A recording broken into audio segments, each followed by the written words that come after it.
faster because you have the situation where you have these models, and then the models start training the models. And so you can get exponential growth really fast. So part of me thinks it's happening even faster than most of us realize.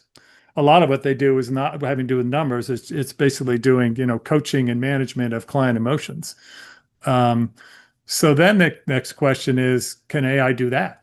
These survey results suggesting this, big mismatch between expectations and what the clients are actually receiving. When that stuff starts to collide, I have to think that's going to make things very difficult. We all know AI is moving in quickly. The question is where? There's few places more important than financial planning.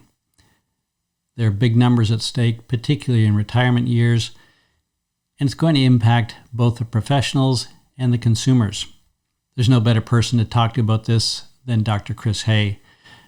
Chris has been at this since he got his PhD at MIT a number of years ago and is at the leading edge of the discussion around how AI is going to impact how we all think about our finances. The only thing we know for sure is there'll be change, and that's going to happen quickly. So you'll want to be ready when it's coming, and I think today's conversation will help prepare you for that. I'm Scott Fulton. Good to be with you again today. Let's get on with the show. Welcome, Dr. Chris Heye. Good to have you on the program today. Thanks, Scott. Thanks for having me.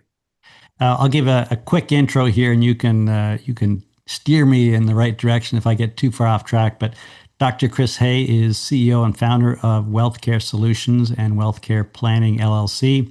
He helped design a clinical study at the Mass General Hospital to investigate behavioral and cognitive underpinnings of financial decision-making. He's a member of the Financial Planning Association's FinTech Advisory Group. And Dr. Heye received his PhD from a little school in Boston called MIT. So comes to us with fantastic credentials, but most importantly, I think, is the topic that we're going to talk about.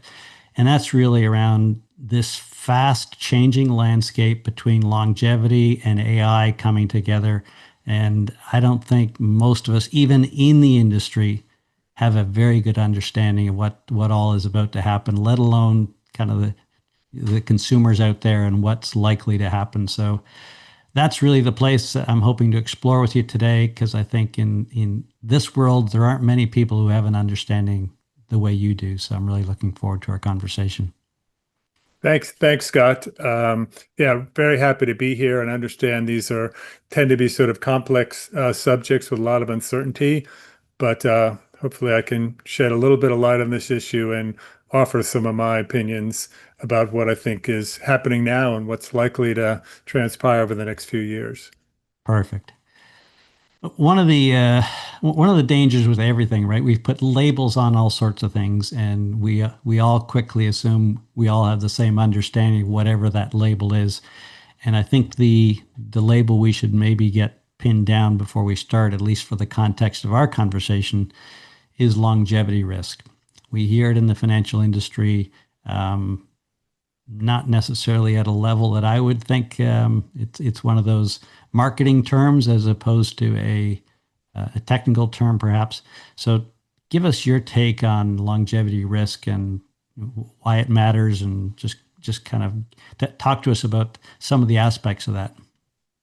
Yeah, longevity risk. I think for most people, what that means is the risk of outliving your savings, the risk of living longer than you may have expected or what you've planned for, or living longer than what your savings can cover. And I think that's kind of the best way that's to me, that's the most practical way to look at it. Financial advisors may be a little bit more nuanced, but it's become, you're hearing that term now more, simply because life expectancy is expanding. People are living longer now, especially, I don't want to get into too much detail, but especially there unfortunately is a pretty big wealth gap in longevity. So especially the higher income individuals and families are fortunate enough to live longer. And it's certainly not the case for most of us anymore that we're going to work until we're 65 and then we're going to stop working. And then 5 or so years later, we're going to die. That's not what most people are looking at, especially, members of my generation, the baby boom generation. Many of us are going to live till 80, 90, maybe even beyond. And most of us don't want to work much past age 65. So now we're looking at, 15, 20, 25 years of post work. And so we're thinking about, well, if I stop working, then I'm not going to be earning that income. How do I afford these next 20 years of my life? And there's all these things I still want to do.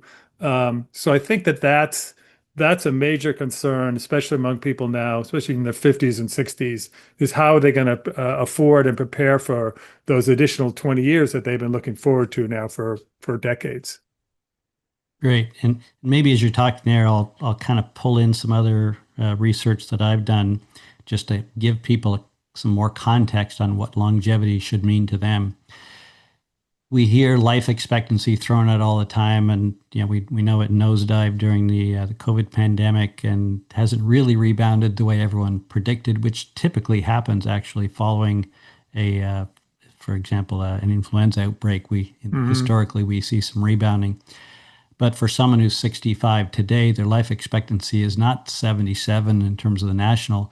It's well into the 80s already. I think it's Hmm. 84 if I don't remember the Yeah. number off the top of my head. But the idea is the older you get, the longer you're expected to live.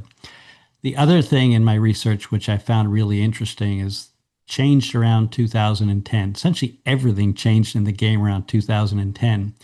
Is that we're starting to see separation in longevity between those with longevity and those not. And that's largely Hmm. lifestyle based.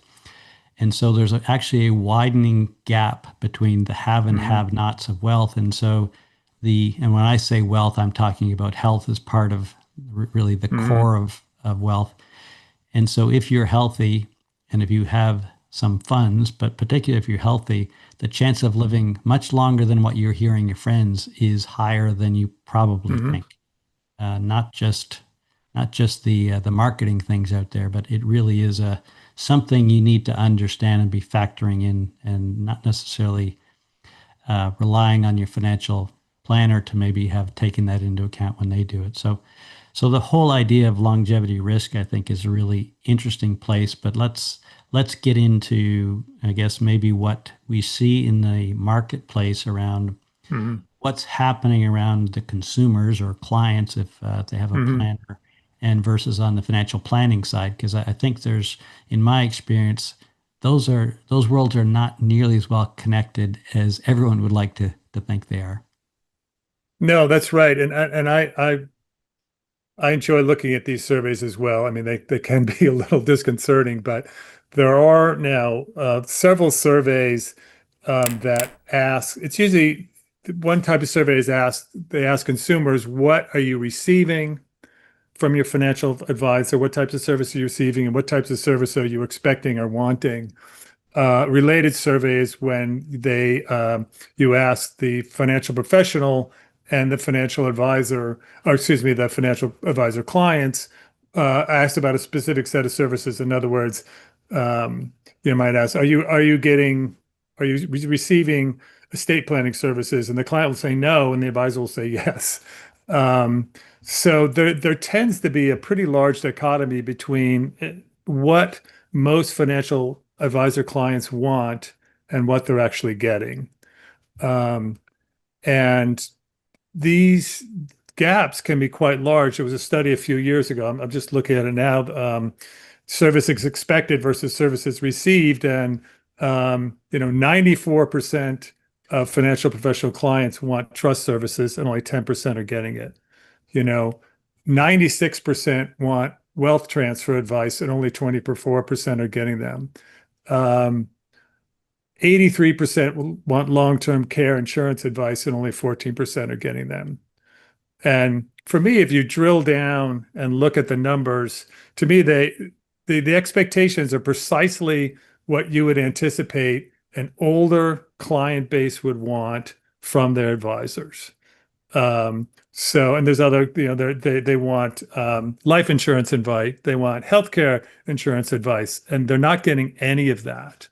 Um, in fact, they want, they're expecting wealth transfer advice as much or more as they're expecting investment management, which I thought Right. was So really interesting. yeah, and if we think about the whole idea of wealth planning, right? There's the accumulation phase, which in my mind consumes at least 80% of the mind time in the discussion, Right. right? Which is all about building up this, Mhm. whatever estate you're able to acquire through however long you work, inherit, however you got to where you got. But at some point, you're going to start to draw against that. And that's really where essentially you're giving control over, when I say control in terms of, because you're no longer able to just keep making up for losses or making up for poor judgment, or your just spend rate was too high. So things start to change and they become irreversible at that point, right? Mhm. So if that's not the time you really need the advice of all the things you're talking about, right? That's really the time. So why do you think some of those gaps exist, kind of in a high level uh, Well, starting point? the, I think there are a few reasons. One, we've kind of alluded to it, where the demographics are shifting. Like if you look at the demographics compared to, especially like 30, 40 years ago, there wasn't the expectation we have now of people living to their 80s and 90s or beyond. So I think that, that's shifted a little bit. Um, I just think that most financial professionals, they just haven't received any training in talking about these health related and longevity related financial risks. And and a lot of them are just not comfortable having these conversations. They much rather talk about, stock prices and index funds and financial products. Um, and so I think that's a big part of the gap. And they haven't up till now really seen it as being really important to have those discussions. I think that another factor is just we've had a bull market, for going on probably 17 years now. So they haven't felt the need, the assets under management keep going up. And so they really don't, it hasn't really been a major threat to their profitability. Um, Although now, just the last few years now, you're seeing organic growth in the industry really slow. So I think it's starting to catch up to the session. And in my view, um, these advisors really need to start having these discussions, or their business models are going to be severely threatened. And AI is only going to make things worse. And I know we're going to talk about that later. So I do think there is maybe a little bit of a boiling frog situation going on here, where advisors continue to avoid having these discussions, but at some point the consumers are just going to say, "Hey, I need to talk to someone. If you're not going to do it, I'm going to find somebody else." What you're describing is essentially the same thing happening in healthcare, where people are going in to have their annual physical, for example, with their doctor, and their doctor is really just talking about a very narrow part of what they do, because they don't want to talk about all of the other things that would contribute to their health and longevity, and because again, not trained in it, not sure how their clients are going to receive it, and they have no practice in doing it, and they're not paid to do it. And Right. maybe that's the other part too, is we don't see in the financial industry what's the line of sight to meet having a half-hour conversation with someone about longevity risk Right. in all these elements, right? If I don't have a product to sell you, so we'll use an insurance or an annuity, for example, Mhm. then why should I have that conversation? And Exactly. that's kind of what I hear. And I think, wow, so you're trying to help actually manage responsibly all the aspects of someone's wealth. No, really, you're just managing the portfolio and really not taking care of the broader need of your client, and addressing all these other risks that are all going to be looking to that pot of money that you're trying to protect for them, right? Yeah, I mean, one thing that someone said this to me a while ago, and it really stuck with me. It was a financial professional, and he said, as a fiduciary, you're supposed to protect your clients from all financial risks, not just portfolio risk.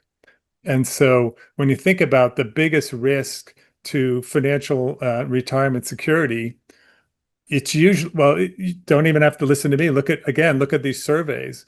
When consumers are asked, it depends on the wording a little bit. When they're asked what their biggest financial fears are, it's almost always some combination of healthcare costs, long-term care costs, and running out of money. And again, why they're worried about running out of money? Because of healthcare costs and long-term care costs. It's almost never inflation. It's almost never a stock market downturn. It's almost never even a recession. So these are the things that the clients care most about, these health and longevity related financial risks. And to the extent that the financial professionals are not, helping to protect their clients from these risks, arguably they're not doing their fiduciary duty. Right. And maybe just to put some context to that. So we know that in retirement years, on average, about 52% of all the expenses that they'll spend in the retirement years are on healthcare and housing. And the housing Hmm. gets Housing impacted is by the related to healthcare, right? healthcare. Yeah, This is not, it's the same right? thing almost. So Yeah, it really is healthcare in one form or another. It and if we think again, take it in, some other examples. If we need to be thinking about cognitive care situations, and very often what happens here is we have, if it's a partner relationship, one is going into memory care, not both of them. Right? yeah, So now we have, memory care, which depending where you are, you can probably figure is about 120,000 a year, up or down depending at on least, probably at least. location, Yeah, right? yeah, And on top of the other housing costs and the other healthcare costs that the partner has. And so we just, what I call falling off the financial cliff, right? We're forced into doing what we think is the right thing. And what we're doing, so one is running out of money, but who's at most at risk? The surviving partner, yeah, which most often is a wife if we look at the data. And so when I look at this, who am I really trying to protect? I'm trying to protect the widow. Right? yeah. She's the one who's going to be most at risk. So think about that now in terms of what are we going to do to protect her interest? Not always the case, but it doesn't really matter. But certainly that's what the data suggests. It's going to be the surviving partner who's going to be most vulnerable. And that can be a long time. Saw another statistic suggesting that women outlive their male partner by an average of about 12 years. So a lot of times, men will marry younger women. So if you take that delta and add it to the life expectancy delta, you come up with something like 10 or 12 years. My mother outlived my dad for 24 years. 24 Wow. Yeah. years. Yeah. So it's not uncommon for women to live, 5, 10, 15, 20 years longer than their partner. Yeah. And And it, unfortunately, a lot of those women don't have, especially the older generation. I'm hopeful that it's changing, but my mother's generation, she didn't get any financial education. She relied on my dad. So my dad passed away. It was, incumbent on, I fortunately have siblings who, especially who enjoy investing, enjoy financial management, so we could step in. But for a lot of widows, they don't have that option, and it's kind of scary. right. And it goes right back to the things we talked about in the gaps of what their advisor, even if they inherit, if Right. you will, the advisor that the partner that their husband was most comfortable with, not really giving the best information. And that's why what happens clearly is that once you get into this, once you fall off the cliff, right, the money just goes out so fast. And so when I'm Fast. giving Yeah. talks around this, I'm largely speaking to the men because your partner, Yeah. your wife, if that's the case, is going to want to do the right thing. It's only natural, but will have very little understanding of what that decision really makes. And so you need to be taking a really active role in this now in terms of what what are you going to do? If the worst happens to you, what are you going to do to protect your partner down the road, right? Because I think that's the toughest part because none of us are in a great position to be making those our best decisions under those crisis conditions.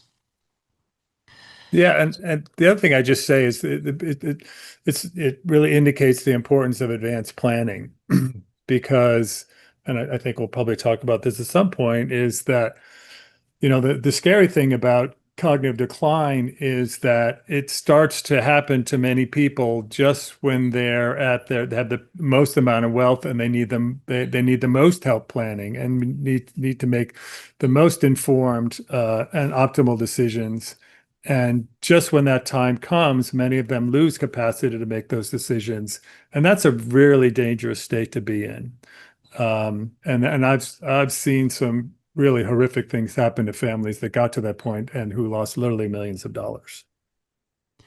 Right. It's one of those, well, we'll deal with it if and when it comes up, as though it's like, if I need knee surgery or, if I Right. break a hip, well, we're not planning to, and if it does, we'll deal with it because that's the habit, and we've been able to do that for decades. So it's understandable why we adopt that strategy. And so, yeah, so what I try to talk to people about is get a plan A and a plan B and a plan C. And I'm really Hmm. not interested in plan A and plan B, maybe a little bit. It's plan C I'm Yeah. most interested in Hmm. because that's really the one where something's really gone off the rails and you've had to put some real thought to it. And it's not that that's now fixed, but the exercise of just going through the plan and sort of playing Hmm. that scenario out.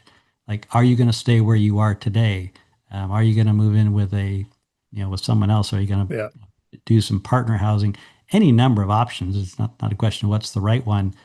The right thing is to have some plans that when life goes sideways, because that's what aging is. It will go It will. sideways. There's It just will. Yeah. almost no one gets to live plan A. It's great if it does, and it's easy. That's you it's kind of like insurance Yeah. you never collected on, right? So if we think about maybe one other aspect of the cognitive aspect, which you alluded to a couple of times, is that what we find also is that the number or the amount of wealth being managed by clients who are in cognitive decline. So, from a planning standpoint, for the planners, I think it's something like 10 or 12% of all the assets under management are clients with cognitive impairment It's already. actually probably more. I've written about this. Yeah, I was going to. Um, I didn't want to I've overstate written it. about this. Yeah. You understated it. You understated it. So yeah, Um, go ahead. Thank you. For those who want, I've written about this in the Journal of Financial Planning, and I've tried to estimate the likelihood of dementia or mild cognitive impairment at any age. Um, and I've also just written an article about the basically the potential assets under management that are at risk because of cognitive decline or mild cognitive impairment. And obviously, it depends on the age profile of a particular firm, but assuming that most of them have, a median age of or median asset weighted age of, 60 or 65, you're up around 20, somewhere between 20 and 30%. And you can, if it, obviously the client age cohort is older, you could be up to close to 40%. So, so what I like to say is, when I'm speaking with financial advisors, say it's 25%. Um, when you think about risk to your client portfolio, when you think about a 25% risk to your client portfolio, I'm guessing you're doing something about that. You're, 20, you're planning for, even a 10% or 15% decline in financial markets. But this is a 25% risk, plus or minus, for most firms. And what are you doing to protect that 20th, 25 or 30%? And most of them aren't doing very much. So it's a huge risk. Again, if you want to, I've written extensively about this in the Journal of Financial Planning, if you want to look at my articles. But um, and that number's not going to, unfortunately, it's not going to get smaller anytime soon. I mean, you know more about as much about this as I do, but there've been a couple Alzheimer's drugs that have been approved lately, but it looks like a pretty small effect for a small portion of the population. So we're years at best away from a real cure for Alzheimer's. We may still be decades away. Um, so this is a huge problem. Again, I think it's more between like 20 and 30% of the assets are at risk. And And I've also seen it personally. I know families who have lost millions of dollars, and that's those, and they had financial advisors, so their financial advisors lost millions of dollars under, to be managed, assets to be managed. So this is, I think it's a huge problem, and it's one that unfortunately is not going to go away anytime soon. Right. The yeah, essentially everything around dementia, it's much the same as heart disease, right? These are well, actually, if I go back and look at some other data, the number one death risk for adults over the age of 50, um, it's not heart disease. It's ischemic heart and stroke. Number Hmm. two is Alzheimer's. Yeah. So you Well, hear all about cancers and everything else. It's a big deal, and so what comes with that, right? The Alzheimer's is not an inexpensive way to die. Heart disease, you could argue, is a bargain by compared to it's a bargain. No, if you dementia. look at the, yeah, no, you're exactly right. And we have made progress with heart disease. We have made progress with cancer, especially some of these immuno-oncology treatments. Um, and these GLP-1 inhibitors like Ozempic, they're they're looking really interesting in terms of being able to help with issues around diabetes and heart disease. But again, with Alzheimer's, we don't have much. And there was a study, this is a few years ago, there was a study about, the cost of dying, given certain diseases. And you're right, heart disease is cannot be, may not be that costly because people just have a heart attack. And, it's awful, but they have a heart attack and they die. But Alzheimer's tends to be almost twice as expensive. The estimates I've seen, because the care is really Now expensive. I'll throw it back to you. You're being very conservative from what I've looked at these Yeah, numbers. yeah, Yeah. yeah, yeah. I mean, this was an older study, um, but and you probably have more recent data, but Alzheimer's patients, they tend, my mother had my mother, we're not sure. We're not sure she had Alzheimer's. She probably did, but she certainly had dementia. She certainly had frontal temporal dementia. But she was in that, she lasted for 3 years, about 3 years. But these dementia patients need 24/7 care. Because the Right. reason my mother got kicked out of her independent living facility because one night in mid-December in Massachusetts at 11 o'clock at night, they found her outside waiting for the bus. And it was a Yeah. cold night and there was no bus coming. Yeah. She wasn't sure why she was outside. And I got a call the next morning. They said, you got to get her out of here Yeah. because we're afraid someday she's just going to walk out and never come back. So it's very expensive. And, most people with Alzheimer's, the rest of them, like my mother, the rest of her body was pretty good. She didn't have cancer. She had a little heart disease. She had heart surgery. So she was alive for a long time, but completely incapable of taking care of herself. Right. And so that's, of all the things we kind of go circle back to the idea of putting off decisions until we need to. This isn't a place you can afford to put off because you will no No, longer be in a position to make that choice. It's kind of like not being out of oxygen and thinking, well, then I'll decide if I need a respirator. right. Right. It's a little late. Yeah. So let's shift now and talk about technology because I know that's really an area where you have invested a lot of your time over the years. Hmm. And clearly, I think as we talked before, we got the show organized was really around some of the work you're doing around the Hmm. role of AI. And so maybe you can kind of Hmm. maybe start out with AI in general around what you see playing out in this industry, both again for the industry and also for the Hmm. consumers, and then some of the work you've been really zeroing in on. Yeah, well, on the consumer side, I think is I from what I've seen and heard and studied, some of the biggest positive contributions we're getting from AI is on the medical side, especially on the drug development side. I actually had a friend who was drug developer and he was talking to Google about 10 years ago. I was like, why are you talking to Google? And he said, I can't really talk about now. I know why he was talking to Google, you know. So in drug development, in some diagnostic settings, AI is going to be a huge boost. I mean, these drug development, as you know, I mean, there's 17 million things that can go wrong, and we spend billions and billions of dollars on these clinical trials that unfortunately, don't amount to anything. And AI is really going to help us identify targets, and I think we're already starting to see that. It's going to make our drug development process much more efficient, much more productive, much more successful. So that's really good news on the consumer side in terms of the benefits to financial services clients and to all of us is we're going to start getting better treatments, cheaper treatments, faster treatments, more efficacious treatments on the healthcare side. So that's the good news. The downside potential for, let's look at that now, the financial services industry. I don't know if you saw this. There was a recent study by Microsoft that tried to estimate and try to figure out which occupations are most vulnerable to AI. And they did a really extensive job and looked at all kinds of occupations.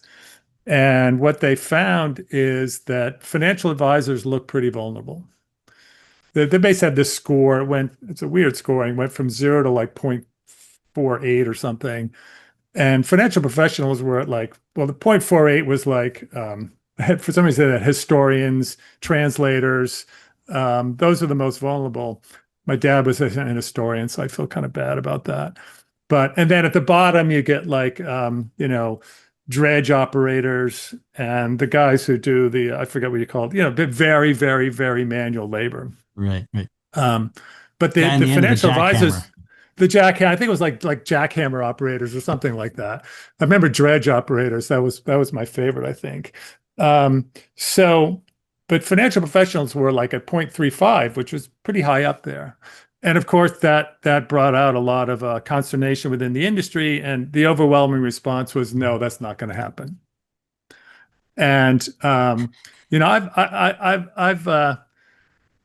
a previous life, my dad was a historian. In a previous life, I went to MIT. I actually spent some time with the guys, and back then it was all guys doing AI research. This was, the dark ages. So I've been kind of following this, and also just the history of technology, and so part of me says, oh, AI, people say, oh, AI is going to destroy a bunch of jobs. And I said, well, didn't we say that about the internet? Didn't we say that about electricity? Didn't we say that about the railroads? Didn't we say that about the steam engine? It never happened, right? Right. I mean, sure, it destroyed some jobs, but it created other jobs. So for me, the question, though, is it different this time? And my natural tendency is to say no. But when I drill down, now I'm saying maybe. And I think for two reasons. One reason is that, with the possible exception of the internet, AI is different because it's going after not just manual labor, but it can replace cognitive labor.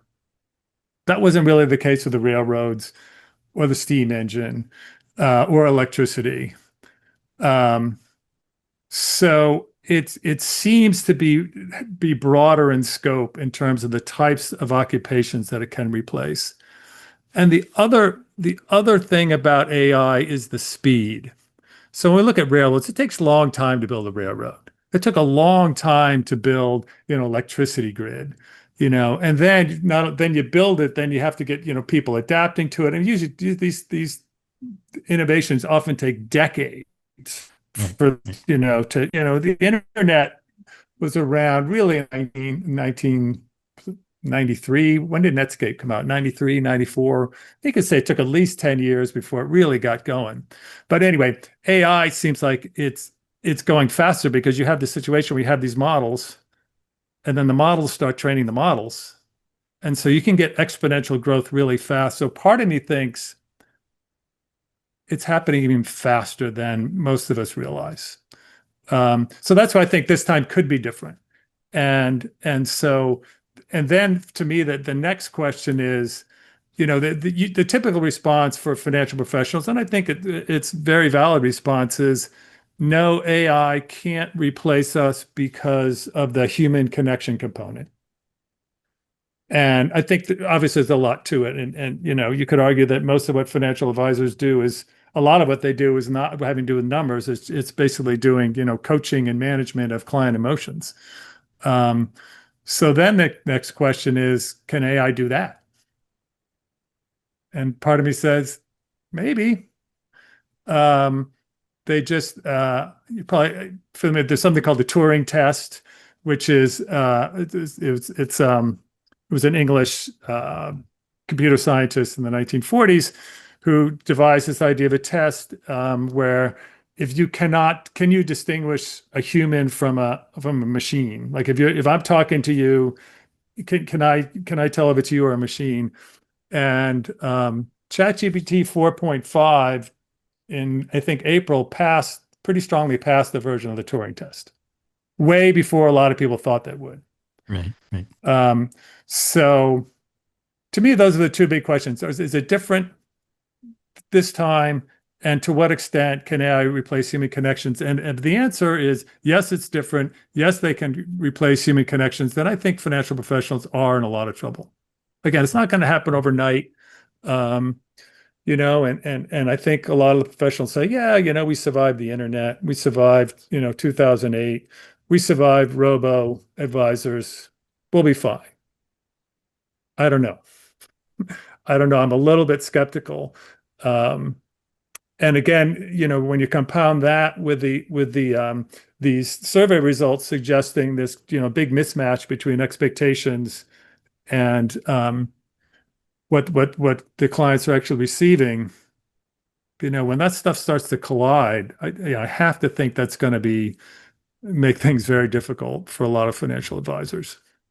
Well, the other arm you didn't allude to is how easy it is for consumers to manage their own investments now, their own Yeah, assets, than what it yeah, was, right? There's all sorts of, I can get an ETF in, 5 minutes, yeah, get an account yeah. set up and move money. So the barriers to that are way Are lower, low, and right? they're getting lower. Yeah, and so if and so what we would typically see in an industry is that the industry then starts to trim the fat, and so Yeah, they start to offer fewer services, not more, which is exactly what we've said is that's yeah, already the gap, and that's the first right. place they're going to trim because that's just Yeah, historically the way industries respond, right? What do they view as their core business versus what we're talking about is what would we as consumers view as your core business?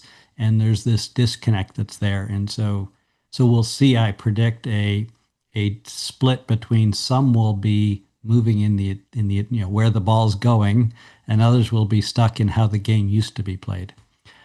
yeah. I'll share a short example. I'm doing a training right now, and I've never been much to have a coach in the past because I'm a very difficult athlete to coach because I tend to ask a lot of questions and I want to understand Mm, why and what's going on. And I've been using ChatGPT as a coach. And it was interesting. What you talked about at the mm, start was as I was doing this survey around whether it would be a good fit for me. It's kind of like you would interview someone and say, are you the right coach for me, whether it's financial or right. whatever?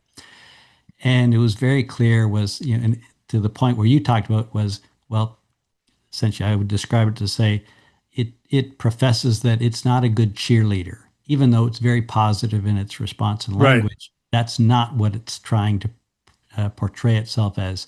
I said that's fine. I want data analysis. I want all the background data Hmm. that I don't have to do the analysis myself.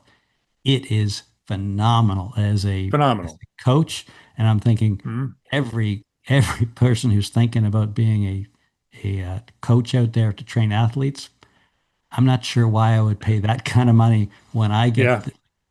yeah. It it's so fast. It almost answers the question before I hit return Oh, or I hit know, I enter. know. And I agree. And again, it gets to me is, to what extent do we need that human connection, and to what extent can AI replace it? And again, you hear a lot of people saying there's limits on what ChatGPT and other these large language models can do. I don't know. And one thing, and just a quick segue into the work that I've been doing. I've been working on these AI agents, and I've been designing them from the ground up to have a major coaching component. So if you ask my chatbots questions, it'll give you some sort of prescriptive answers and specific recommendations, but it'll also give you some coaching advice. It'll say, like, I know this is hard. Don't try to do everything at once. Celebrate small victories, things like that. So these chatbots, and you see it in ChatGPT now, the latest version of ChatGPT, it's gotten even more empathetic, I think.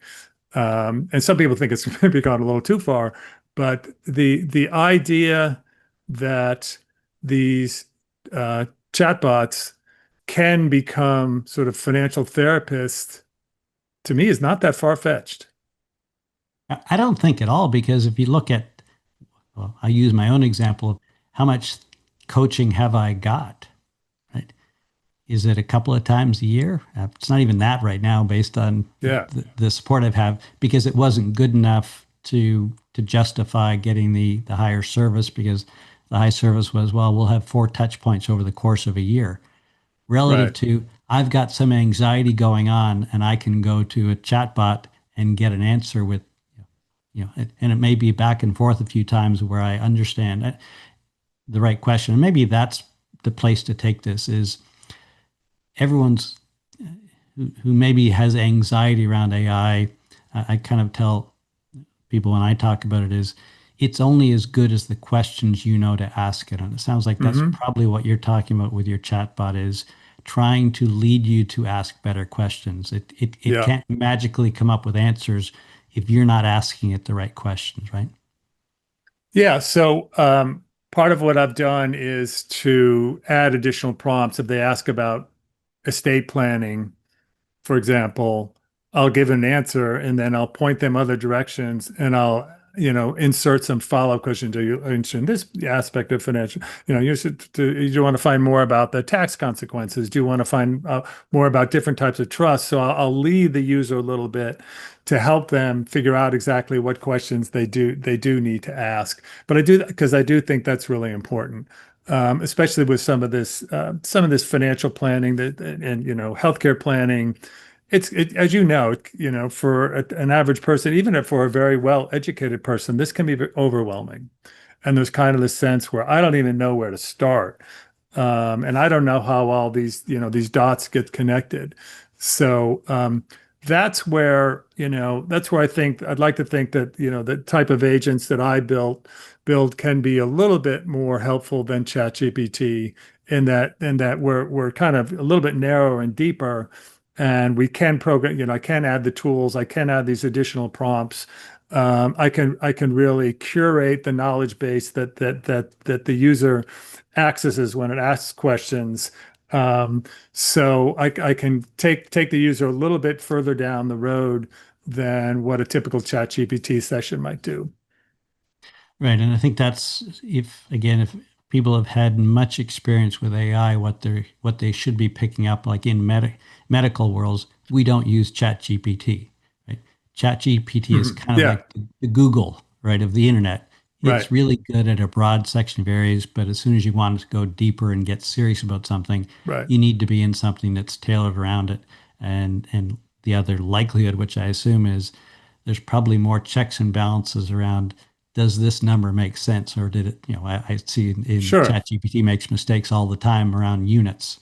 It's got the number right, but it's got the units wrong, and so as Right. a And result, that can be a big if you deal. don't know any different, Right. you could be delighted by the result or like Or it deeply could kill concerned you. and realize no, these are the common mistakes it makes.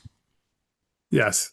Yes. And I think the good news is that we've already seen it. I think that it's getting better over time. These large language models are hallucinating less. But the way I get around it is I've got my own knowledge base that I've created and curated.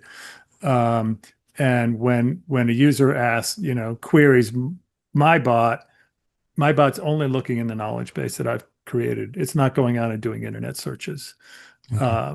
So it's a very defined um, knowledge base, and if you ask questions that go outside the knowledge base, it won't even try. Just says, sorry, I can't help you there. Ask me something about, estate planning, or ask me something about longevity planning.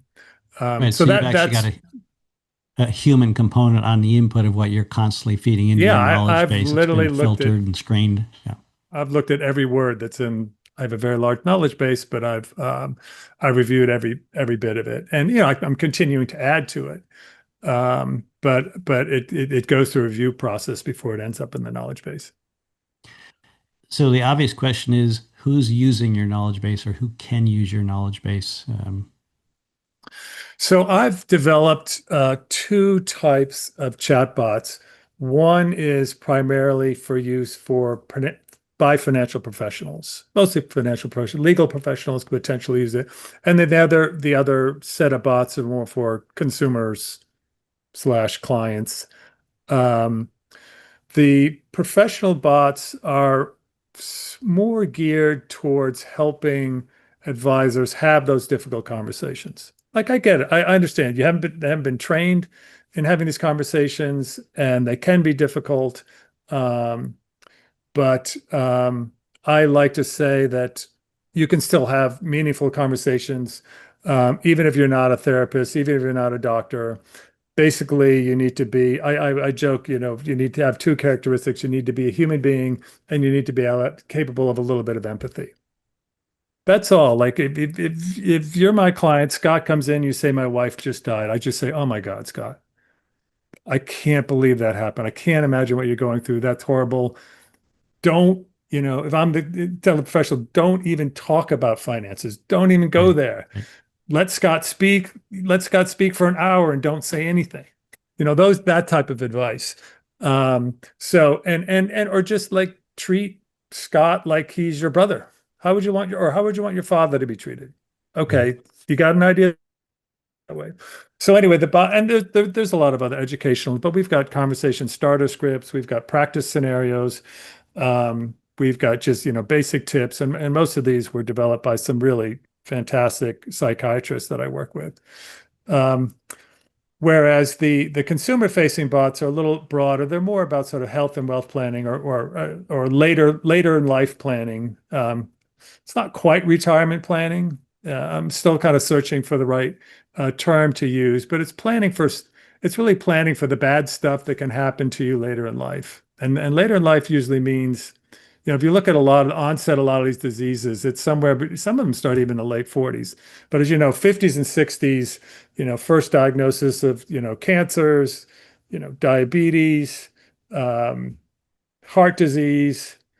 Most of these become even early onset Alzheimer's. Most of these become much more prevalent by the time you get into 50s and certainly by the time you're in your 60s. So these later in life planning that aspects, this is what the consumer facing bots are designed to help the users with.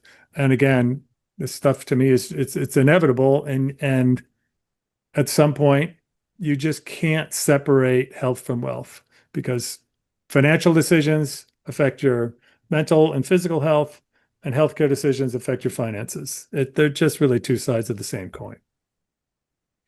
Which reminds me of when I first saw something you'd posted, or I don't know how we came across originally, was you're the only other person I've run into that spells wealth with an H after the With an H, W, the yeah. way I do in WealthSpan. So it was clear Yeah. to me immediately that you got it, much more so than, I mean, everyone understands it, but not to the level that we would like them to. And so I applaud you for that. And so consumers, how would consumers find out about your Um, chatbot? they could Where go does to Wealth Chat, wealth with an H, wealthchat.ai is the best place to go. right? And Yeah, so and it's something that I'll probably put up some sort of demo version of it. But if you're interested, or maybe you could, tell your employer, because that's other or groups that I'm reaching out to. But that's the way to go, and same with the financial professionals. And for financial professionals, they could use it both for, internally use the professional facing bots internally, and then make the client facing bots available to their clients. And that, something we talked about, the bots, neither bot is designed to replace the advisor. They're designed to make the advisor more productive and design even the client-facing bots. Sure, I think they're going to answer a lot of questions for the clients, but they're also going to raise a lot of questions once they start drilling down. Because I can get pretty personal, but I can't. I don't ask for any financial information. I don't ask for any health information.